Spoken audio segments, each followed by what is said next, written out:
नमस्कार दोस्तों, स्वागत है आपके अपने YouTube चैनल संस्कृत अड्डा पर। दोस्तों, आज की जो वीडियो इसमें हम करने वाले हैं संस्कृत की परीक्षाओं के लिए महत्वपूर्ण प्रश्न जो आपके आगे आने वाले एग्ज़ाम के लिए महत्वपूर्ण रहेंगे, चाहे आप इसमें किसी भी कॉम्पिटिटिव एग्ज़ाम की तैयारी कर रहे हों, क्योंकि एग्ज़ाम में इसी तरीके के क्वेश्चन पूछे जाते हैं। पहले भी इनमें से बहुत बार पूछे गए हैं और आगे भी इनकी पूरी संभावना रहेगी। तो सभी क्वेश्चन यहाँ पर महत्वपूर्ण हैं और अगर आपने हमारी पहले वाली वीडियो नहीं देखी है तो इसे आप आई बटन पर क्लिक करके देख सकते हैं, या फिर हमारे चैनल की जो प्लेलिस्ट है वहां पर जाकर आप अभी तक की जितनी भी वीडियो सभी को आप देख सकते हैं। और वीडियो शुरू करने से पहले अगर आपने अब तक हमारे चैनल को सब्सक्राइब नहीं किया तो सब्सक्राइब कर ले और साथ में घंटे वाले कोना इसे दबाकर आप ऑल पे क्लिक जरूर कर लीजिएगा, जिससे आपको हमारे आने वाली जो वीडियो उसकी नोटिफिकेशन मिलती रहेगी। और दोस्तों, वीडियो को लाइक कमेंट और शेयर जरूर कीजिएगा। और आप हमारे जो दूसरा चैनल है रीडिंग लाउड्स के नाम से इसे भी सब्सक्राइब कर सकते हैं, क्योंकि जो भी कोई नई वैकेंसी आती है या उससे संबंधित महत्वपूर्ण अपडेट आती है तो हम इस चैनल पर डालते रहते हैं।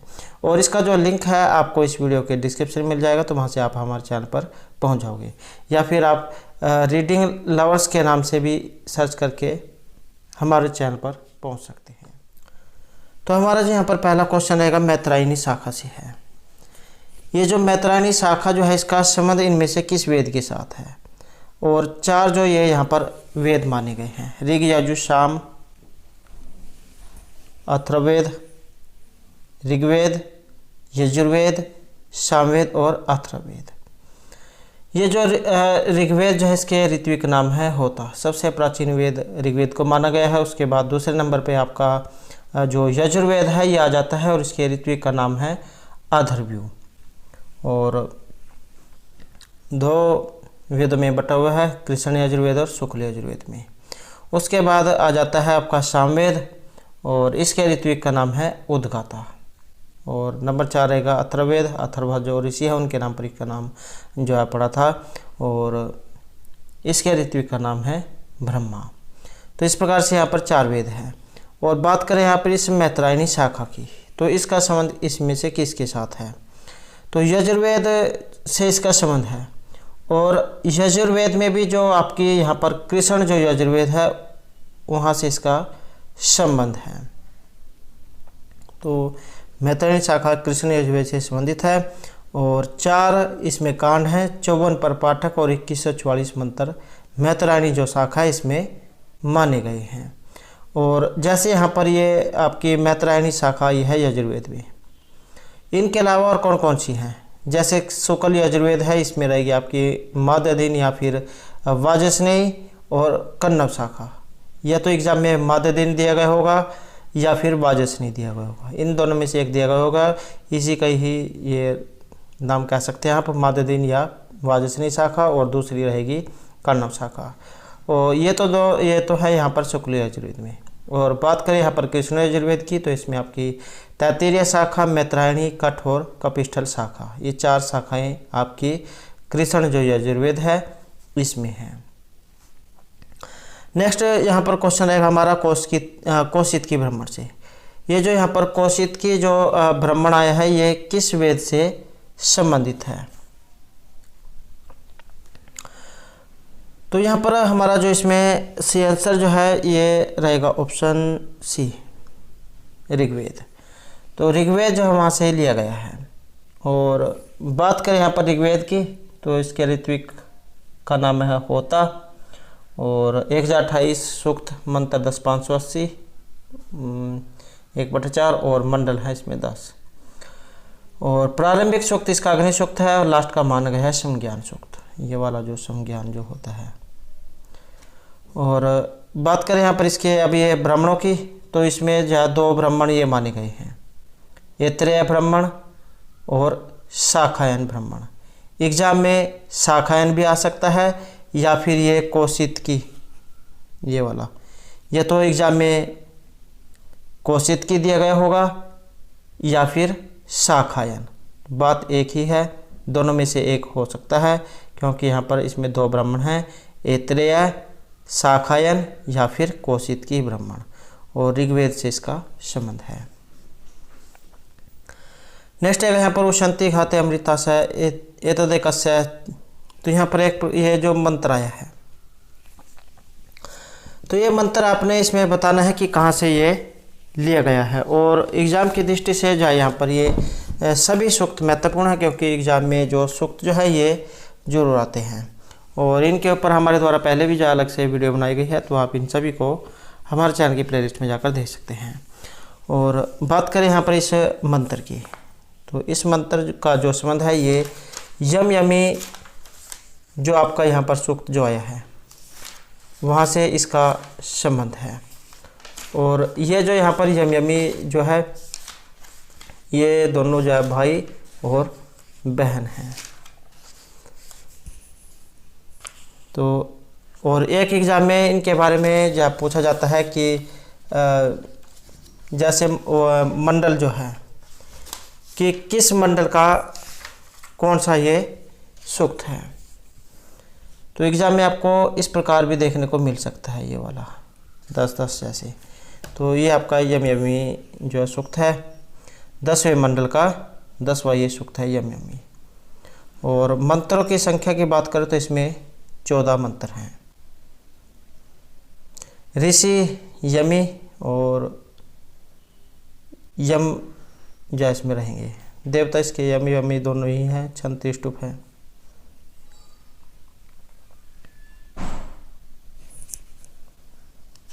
और यह जो यहाँ पर मंत्र आया है इसमें क्या कहा गया है या कौन किसको कह रहा है, कई बार एग्जाम में कथन और अभिकथन वाला क्वेश्चन भी आ जाता है। तो यमी इसमें कह रही है यम से, तो यमी अपने भाई यम से कहती है कि यद्यपि मनुष्य के लिए ऐसा संसर्ग निषिद्ध है तो भी देवता लोग इच्छापूर्वक ऐसा संसर्ग करते हैं, अतः मेरी इच्छा अनुकूल तुम भी करो। पुत्र जन्मदाता पति के समान मेरे शरीर में बैठो, अर्थात मेरा संभोग करो। तो यमी अपने भाई से कहती है। नेक्स्ट है यहाँ पर अधस्तनेषु उचित संबंध युक्त विकल्पम चुनित। यहाँ पर एक सही कथन जो आपने ये बताना है और यहाँ पर जो इसमें से आंसर है हमारा ऑप्शन डी रहेगा। ये यम अश्विनम तो विष्णु ये पृथ्वी सुख से इसका संबंध है, तो ये यहाँ पर इसमें माना गया है।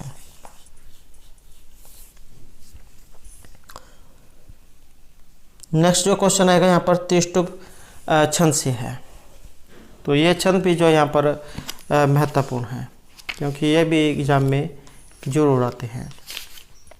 तो गायत्री जो छंद है वहाँ से शुरू है। सबसे पहला इसमें जो छंद की बात करें तो जैसे गायत्री छंद है और इसमें जो अक्षरों की संख्या 24 है।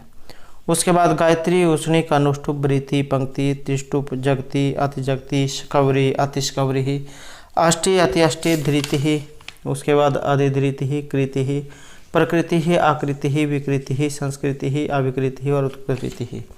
तो इस प्रकार से यहाँ पर मंत्र हैं।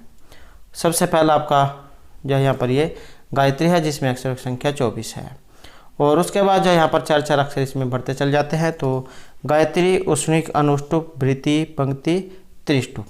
तो यहाँ पर जो ये त्रिष्टुप है, त्रिष्टुप में अब जो यहाँ पर आप इस तरीके से यहाँ पर इसमें 4-4 जोड़ के 20 से देख सकते हैं, या फिर अगर आप ऐसे याद करना चाहते हैं तो ऐसे भी याद रख सकते हैं। त्रिष्टुप में जो यहाँ पर 44 जो अक्षरों की संख्या मानी गई है। नेक्स्ट है यहाँ पर इंद्र अग्नि देवता एक का कपाल है प्रयुक्त भवती भवित है। द्वि, अष्ट, द्वादश या एक कपाल है और यहाँ पर माना गया है ये ऑप्शन सी को, द्वादश को। नेक्स्ट है द वैदिक। ये जो यहाँ पर पुस्तक आई है इति ग्रंथ से प्रणीता वैदिक का है, वैदेशिक।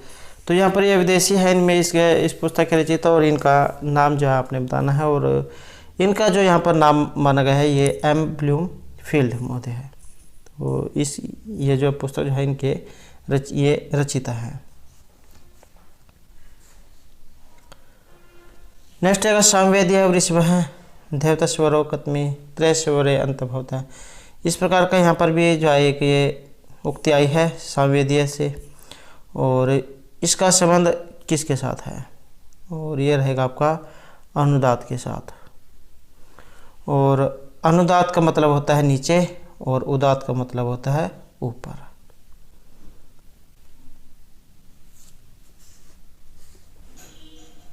नेक्स्ट क्वेश्चन है हमारा, निरुक्त अनुसारम वायु हुआ तब उचा मन हुआ त्वाम इत्यत्र वा पदम विद्यते है। यहाँ पर ये वा शब्द इसमें आया है, तो इसका अर्थ यहाँ पर क्या लिया गया है? समुच्चय विचारण विनिग्रह या पद पूर्ति के लिए।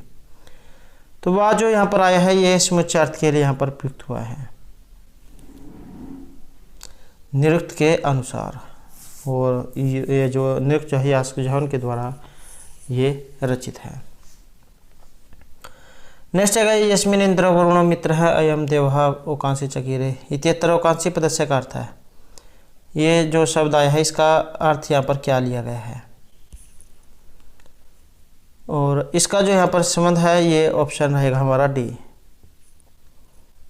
तो स्थान जो है इससे इसका अर्थ यहाँ पर लिया गया है। अगला क्वेश्चन रहेगा निघंटु।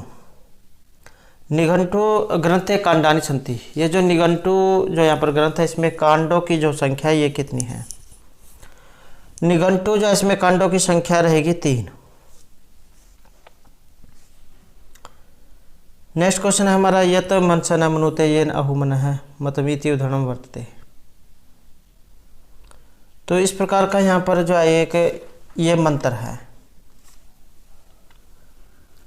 और इसका संबंध इनमें से किस उपनिषद से है? तो इसका यहाँ पर जो संबंध माना गया है ये रहेगा हमारा ऑप्शन सी में, केन उपनिषद जो है वहाँ से इसका संबंध है। और अगर एग्जाम में आ जाए कि आपका ये जो यहाँ पर केन उपनिषद है ये किस वेद से लिया गया है, तो केन उपनिषद जो है इसका जो संबंध माना गया है ये सामवेद से माना गया है। तो सामवेद के अंतर्गत आती है आपका केन उपनिषद। 2 इसमें ये उपनिषद है, केन उपनिषद और छांदोग्य उपनिषद। नेक्स्ट क्वेश्चन है अधस्तनेषु कस्य कल्प वेदांगे परिग्रहणम विद्यते। तो कल्प जो यहाँ पर वेदांग है इसके अंतर्गत वेद के जो यहाँ पर 6 अंग जो माने गए हैं, शिक्षा, कल्प, व्याकरण, ज्योतिष और छंद। तो कल्प वेदांग के अंतर्गत यहाँ पर ग्रहण किया गया है और यहाँ पर माना गया है ये ऑप्शन सी को, व्याख्यानस श्रोत्र सूत्र को। कल्प सूत्र जो है इसके 4 भाग माने गए हैं, श्रोत्र, गृह, धर्म और सुलभ सूत्र। कल्प जो है इसका अर्थ, कल्प का अर्थ माना गया है विधि, नियम, न्याय, कर्म और आदेश से। तो इस प्रकार से जो अनेक विधि विधान जो है जैसे कर्मानुष्ठान हो गए आपके, नियम, रीति व्यवस्था, धर्म, आज्ञा, इनका संक्षिप्त सारूप, सारयुक्त, संदेह रहित और निर्देश रूप में विवेचन करना ही कल्प सूत्रों का जो प्रतिपाद्य विषय है।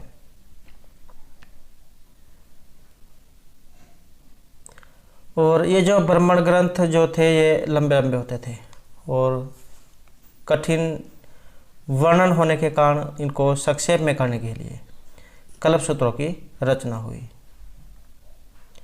और इन सूत्रों के बिना यह का होना संभव नहीं था, अतः कल्प सूत्र को वेद पुरुष का हाथ स्वीकार किया गया। हस्तो कल्प पठ्यते। तो कल्प जो है इसके कल्प सूत्र जो इसके आगे फिर ये 4 भाग माने गए हैं, श्रोत्र, गृह, धर्म और सुलभ सूत्र।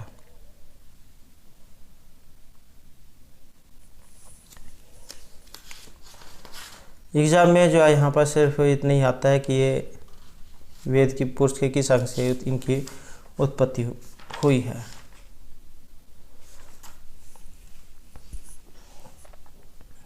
नेक्स्ट है यहाँ पर दसना इति नाम पदम वर्ते। यहाँ पर एक ये शब्द आया है दसना, तो इसका यह इनमें से किन का या पर्यायवाची है या किसका विशेषण है? और ये जो यहाँ पर माना गया है रहेगा हमारा ऑप्शन डी में, अश्विन जो यहाँ पर आया है ये उनके लिए इसका इस नाम का संबोधन किया जाता है। अश्विन जो इनकी ये जो स्तुति जो है मानी गई है 50 सूक्तों में। 2 स्थान इनको देवता माना गया है और ऋषि जो है इनके कक्षीवान हैं। और बात करें इनके अन्य नामों की, जैसे ना असत्य, ये क्या है आपका यहाँ पर दसना, और मधुयुवा, हिरण्यवर्तनी, मघवाना, सुदानु, तुविस्मा, अधिगुरु, माधवी, नरहा, निश्चितास, शिवभोगास्ति, युवयुनी, रुद्रवर्तनी, मनोजवत्सा, मधुपाणी, वृषणा, गोमघा, दिवनपात, अश्वमघा, शुभ्रस्पति। तो ये सभी जो है यहाँ पर अश्विन जहन के लिए इनका प्रयोग हुआ है। कई बार एग्जाम में भी पूछा जाता है कि इनके जो अश्विन है ये दिखाई किस प्रकार के देते हैं।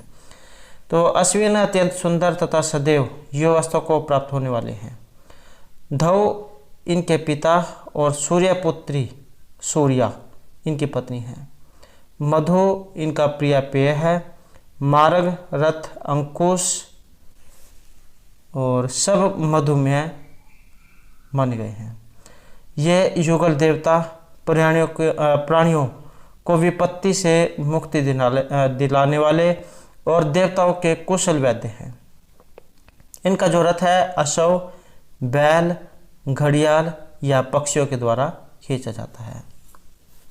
क्योंकि कई बार एग्जाम में ये भी क्वेश्चन जो है देखने को मिला है कि जैसे कोई देवता दे दिया जाएगा और उनका पूछा जाएगा कि इनके रथ कौन से घोड़े खींचते हैं, 2 हैं, 3 हैं, 4 हैं, या फिर किसके द्वारा इनका रथ खींचा जाता है। इस प्रकार के क्वेश्चन भी एग्जाम में देखने को मिला है। नेक्स्ट जो हमारे यहाँ पर क्वेश्चन आएगा जैमिनीय न्यायमाला से। ये जो यहाँ पर जैमिनीय न्यायमाला जो है इस ग्रंथ के रचयिता और यहाँ पर माना गया है ये माधव आचार्य को। नेक्स्ट है स्कंभयति वर्णनम कुत्र प्राप्यते। स्कंभय शब्द का प्रयोग, और इसका जो यहाँ पर प्रयोग जो है हमारा रहेगा ऑप्शन सी में, अथर्ववेद जो है वहाँ से इसका संबंध है। नेक्स्ट है जातीय सवरित है कस्मिन वर्गे आयति। तो ये किस वर्ग में आता है? अभिनिहित, स्वतंत्र, प्रचलित या सामान्य सवरित में। और सभी में जो है सप्तमी विभक्ति का प्रयोग हुआ है, जैसे रामे होता है। तो इस तरीके यहाँ पर सप्तमी विभक्ति जो उसका प्रयोग हुआ है और किस वर्ग में आती है, और यहाँ पर जो वर्ग है ये रहेगा आपका ऑप्शन बी, स्वतंत्र सवरित में। नेक्स्ट रहेगा ऋग्वेद पंचम मंडल से ऋषि वर्तते।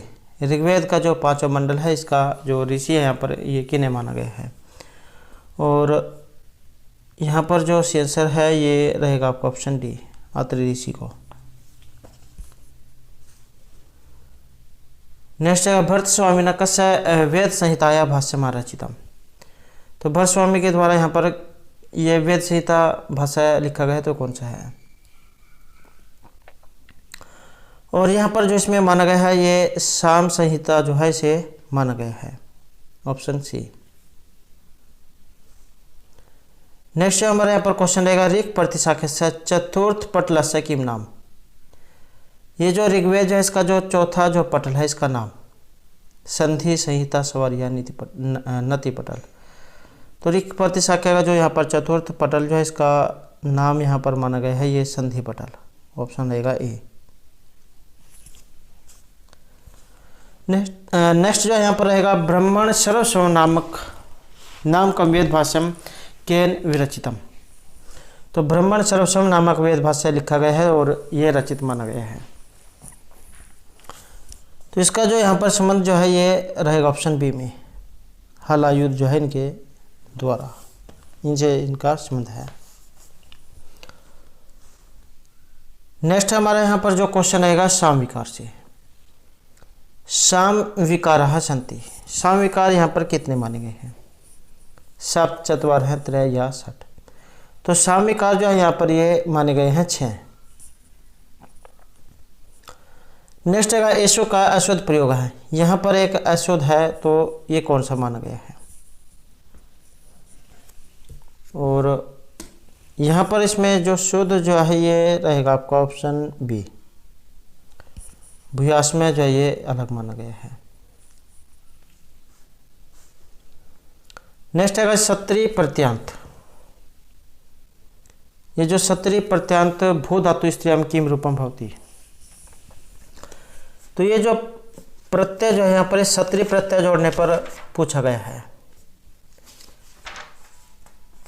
तो बात करें यहाँ पर प्रत्ययों की, प्रत्यय के भेद को अगर देखें तो इसके 3 भेद माने गए हैं प्रत्यय के, कृत, तद्धित और स्त्री प्रत्यय। कृत या फिर कृदंत प्रत्यय क्या होते हैं? तो जिन प्रत्ययों का प्रयोग धातु के बाद किया जाता है तो वे कृत प्रत्यय कहलाते हैं। जैसे आपका ये सत्री हो गया, सानच, तव्यत, अन्यर, तो ये कृत प्रत्यय माने गए हैं। जैसे क्रिय धातु, तव्यत प्रत्यय, कर्तव्यम। तद्धित प्रत्यय जिन प्रत्ययों का प्रयोग संज्ञा, सर्वनाम आदि शब्दों के बाद किया जाता है तो वे तद्धित प्रत्यय कहलाते हैं। तो ये परिभाषा जो है आपने जरूर याद रखनी, क्योंकि ये भी एक एग्जाम में देखने को मिली थी। जैसे परिभाषा दे दी जाएगी कि जिन प्रत्ययों का प्रयोग संज्ञा, सर्वनाम आदि शब्दों के बाद किया जाता है तो उन्हें कृत प्रत्यय कहा जाता है, तद्धित कहा जाता है, स्त्री प्रत्यय। तो इस प्रकार से दे दिया जाएगा और आपने इसमें जब आंसर सही करना होगा। तो जिन प्रत्ययों का प्रयोग संज्ञा, सर्वनाम आदि शब्दों के बाद होगा तो उन्हें तद्धित कहा जाएगा, और जिन प्रत्ययों का प्रयोग धातु के बाद होगा तो उन्हें कृत प्रत्यय कहा जाएगा, और जिन प्रत्ययों का प्रयोग पुल्लिंग से स्त्रीलिंग बनाने में किया जाता है तो वो स्त्री प्रत्यय कहलाते हैं। जैसे टाप, चाप, इनी, ती, इस प्रकार के जो प्रत्यय हैं ये स्त्री प्रत्यय में आते हैं। अब बात करें यहाँ पर आपके ये सत्री प्रत्यय की। तो सत्री प्रत्यय भू धातु है यहाँ पर और सत्री प्रत्यय है। तो इसमें जो यहाँ पर जो सी आंसर जो हमारा ये रहेगा ऑप्शन डी, भवंती रूप यहाँ पर इसमें बनेगा। और ये जो सत्री प्रत्यय है वर्तमान काल जो होता है उसमें इसका प्रयोग होता है परस्मय पदार्थ में। तो वर्तमान काल में परस्मय पदी धातुओं में प्रयुक्त होकर ये लिखता हुआ, हंसता हुआ, खाता हुआ, जाता हुआ, तो इनको अर्थ प्रकट करने के लिए इनका प्रयोग किया जाता है। और धातु में सत्री प्रत्यय जोड़ने पर लट लकार प्रथम पुरुष के बहुवचन के रूप में ती हटाने पर ये शब्द बनते हैं।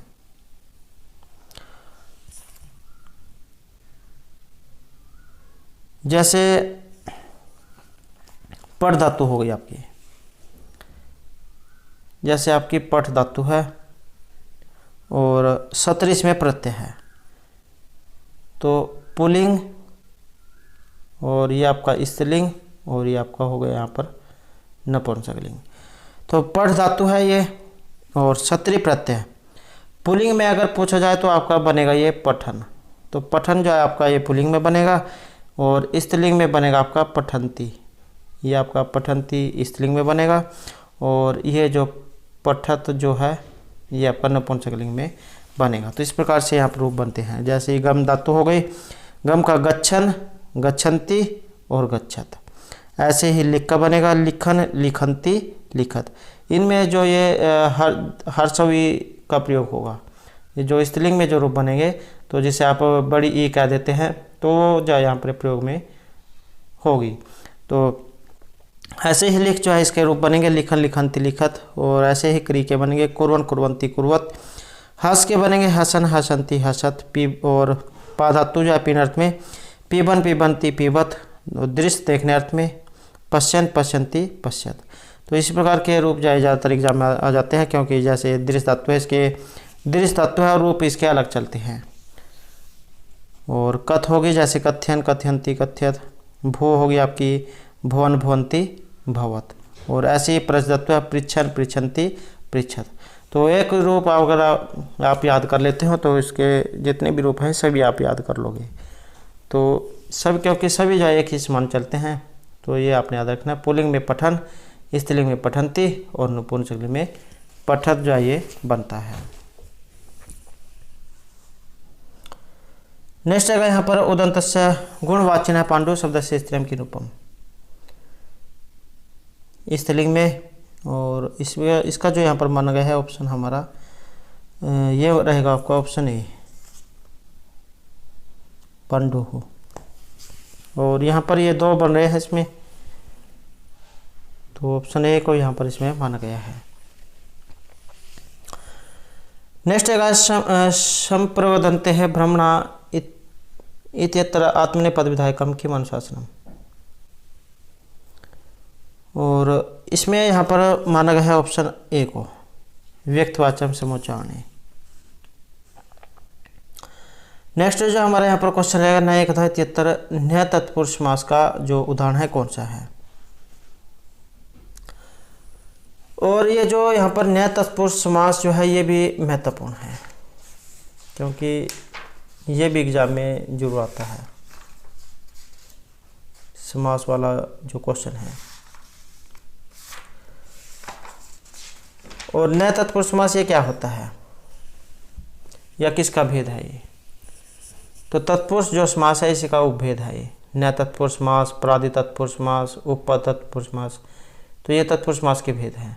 न्याय तत्पुरुष समास के क्या होता है कि जिसका पूर्व पद ना हो, ये वाला जो जैसे यहाँ पर आया है, और उत्तर पद कोई संज्ञा या विशेषण हो, तो वहाँ पर न्याय तत्पुरुष समास होता है। जैसे आपका ये उदाहरण यहाँ पर आ गया है, न प्लस एकदा या फिर न प्लस भ्रमण है, अभ्रमण इसका रूप ये बनता है। तो इसका यहाँ पर जो सेंसर जो है इसमें ये माना गया ऑप्शन डी को, अनेकता को। नेक्स्ट है विगता नासिका यश है इति विग्रह बहुब्रीहि समास से क्या प्रयोग न होती। तो बहुब्रीहि समास का यहाँ पर प्रयोग नहीं हुआ है, और ये आपका माना गया है ऑप्शन डी में विंसा में विगता नासिका यश इति विग्रह बहुब्रीहि समास से विंसा प्रयोग न होती। नेक्स्ट यहाँ पर क्वेश्चन है पद क्रमकम इत्यत्र द्वंद्व एक पद विधायकम सूत्रम किमस्ति। और इसमें माना गया है ये आपका ऑप्शन सी को, अध्यंत अविप्रकृष्टाख्यानम।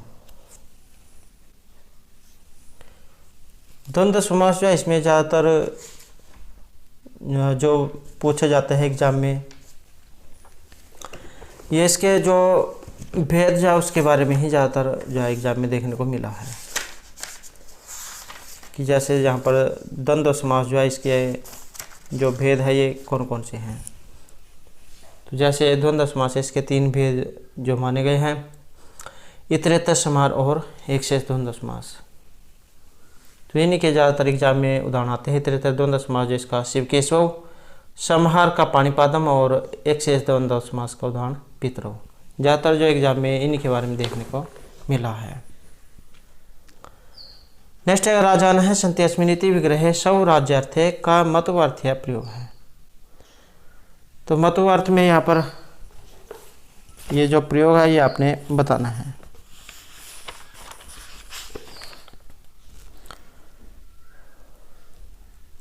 और इसमें जो यहाँ पर माना गया है हमारा ये है ऑप्शन ए में, राजनवान जो है यहाँ पर इसमें माना गया है।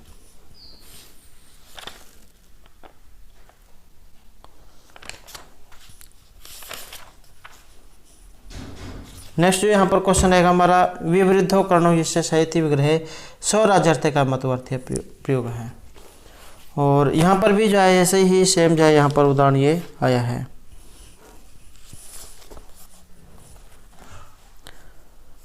और ये जो आप मतुपर्थ क्या होता है, तो हिंदी भाषा में जो शब्द वान वाला अर्थ में प्रयोग होता है उसी अर्थ में संस्कृत में मतुपर्थ जो उसका प्रयोग किया जाता है। और यह बहुत प्रशंसा, नित्य संबंध, अतिशय निंदा अथवा संसर्ग इनका जय बोध कराता है। जैसे गुणवान, धनवान, पहलवान। और पुल्लिंग शब्द में मतुप का मत या वत शेष रहता है, स्त्रीलिंग में मति या वती।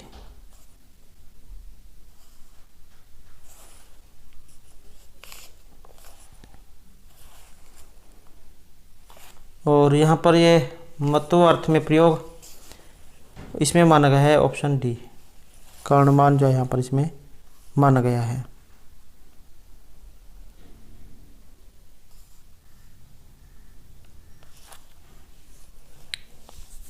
नेक्स्ट रहेगा सपोर्ट। तो यहाँ पर एक ये उदाहरण आया है, भर्तृहरिणा मन्यते। वाच्यवाचक, लक्ष्य लक्षक भाव, व्यंग्य व्यंजक भाव या जन्यजनक भाव। तो इसका जो यहाँ पर संबंध जो है, इसका संबंध यहाँ पर माना गया है ऑप्शन सी में। सुवर्णादि और योग्यता नियता व्यंग्य व्यंजक भावेन भर्तृहरिणा मन्यते। नेक्स्ट है भर्तृहरिमते कस्य वाचकत्वम्, और यहाँ पर माना गया है ऑप्शन सी को, साधु है साधु शब्द हो। नेक्स्ट है वाक्य पद या अन्व्याख्य प्रतिपादक के मतः। ये जो यहाँ पर वाक्य पद जो आया है, कई बार एग्जाम में इनके बारे में जो आ जाता है, तो महर्षि भर्तृहरि जो इन्हीं के द्वारा ये लिखे गए हैं।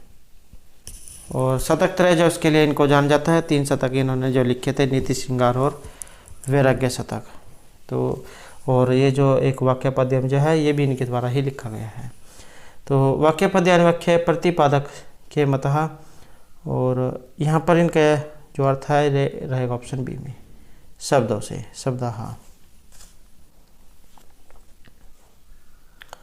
नेक्स्ट है अधोंकितेषु अभिव्यापक आधारस्य उदाहरणम्। अभिव्यापक आधार का जो यहाँ पर उदाहरण है, इनमें कौन सा है?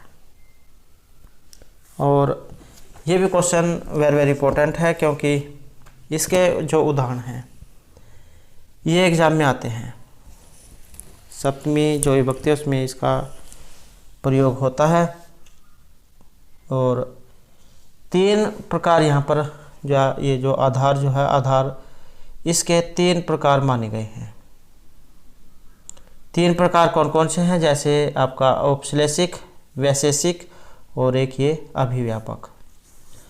औपश्लेषिक क्या होता है? जिसके साथ आधेय का भौतिक संश्लेष हो, तो उसे औपश्लेषिक आधार कहा जाता है। जैसे आपका उदाहरण है कटे आस्ते, ये वाला कटे आस्ते। दूसरा जो है रहेगा वैशेषिक आधार, जिसके साथ आधेय का व्याप्य व्यापक संश्लेष हो। तो जिसके साथ आधेय का व्याप्य व्यापक संश्लेष हो तो वह वैशेषिक आधार होता है, जैसे जिसका उदाहरण यहाँ पर दिया गया है, जैसे मोक्षिच्छास्ते। तीसरा जो आपका आ जाता है यहाँ पर अभिव्यापक, जिसके साथ आधेय का व्याप्य व्यापक संबंध हो तो वह है अभिव्यापक आधार होता है, जिसका उदाहरण यहाँ पर रहेगा तिलेषु तैलम और या फिर दुग्धे घृतम अस्ति। तो इसके ये उदाहरण है, चाहे तो एग्जाम में आपको तिलेषु तैलम भी देखने को मिल सकता है, क्योंकि तिल जो है उसी से तेल निकलता है, या फिर दुग्धे घृतम अस्ति, दूध से घी निकलता है। तो ये उदाहरण जो है अभिव्यापक के हैं। कई बार एग्जाम में कोई सा भी उदाहरण आ सकता है, तो दोनों ही आपने याद रखने हैं।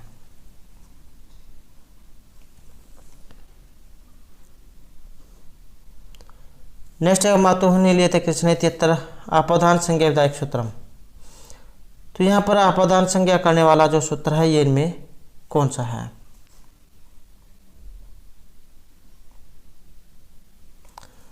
तो मातुः निलीयते कृष्ण है, जहाँ पर कृष्ण जो है ये अपनी माता से छिपते हैं। और ये जो यहाँ पर छिपना जो अर्थ आया है, इसमें प्रयोग होता है ये ऑप्शन बी, अंतर्धव्येन अदर्शनम इच्छति। जब कोई अपने को छिपाता है, तब जिससे छिपाता है वहाँ पर आपादान होता है, मतलब उसमें पंचमी जो विभक्ति है उसका प्रयोग किया जाता है, जैसे जिसका उदाहरण यहाँ पर दिया गया है मातुः निलीयते कृष्ण है। और ये जो आपके आख्यात उपयोगी जो आया है, ये इसमें भी पंचमी विभक्ति का प्रयोग हुआ है। और ये जो आपका वाणार्था नाम इप्सित है जो आया है, इसमें भी पंचमी विभक्ति का प्रयोग हुआ है। और ये भुआ पर्व है, इसमें भी पंचमी विभक्ति का प्रयोग हुआ है। तो ये हमारा क्वेश्चन है अधोलिखित नाम के का संबंध है। यहाँ पर किसका किसके साथ संबंध है, तो ये आपने बताना है। और इसमें यहाँ पर माना गया है हमारा ऑप्शन सी को, तो ऑप्शन सी जो है यहाँ पर रहेगा। अब देख लेते हैं ज्ञा विधेय से अर्थ करने, और इसका संबंध यहाँ पर माना गया है सर्पिसो ज्ञानम से। और यस्य च भावेन भाव लक्षणम, इसका संबंध रहेगा आपका गोषोधमानिषुगता है। और क्रमणा यम अभिप्रातिशय संप्रदानम, तो इसकी संप्रदान संज्ञा होती है, तो इसमें ऑप्शन रहेगा 1। और काल ध्वनि अत्यंत संयोग है, तो इसमें रहेगा ऑप्शन हमारा ये 3। तो ये हमारा क्वेश्चन है यत् कुटस्थेषु विचलेषु अविनाशेषु देशांतर प्राप्ति रहितेषु भविष्य वर्तते तत्किम। और यहाँ पर माना गया है इसमें ऑप्शन 1 को नियतोम को। तो दोस्तों ये थे हमारे आज के यहाँ पर संस्कृत की परीक्षाओं के लिए कुछ महत्वपूर्ण क्वेश्चन जो आपके आगे आने वाले एग्जाम के लिए महत्वपूर्ण आएंगे। और दोस्तों अगर आपने अब तक हमारे चैनल को सब्सक्राइब नहीं किया तो सब्सक्राइब कर लें, और हमारे साथ अंत बनाने के लिए धन्यवाद।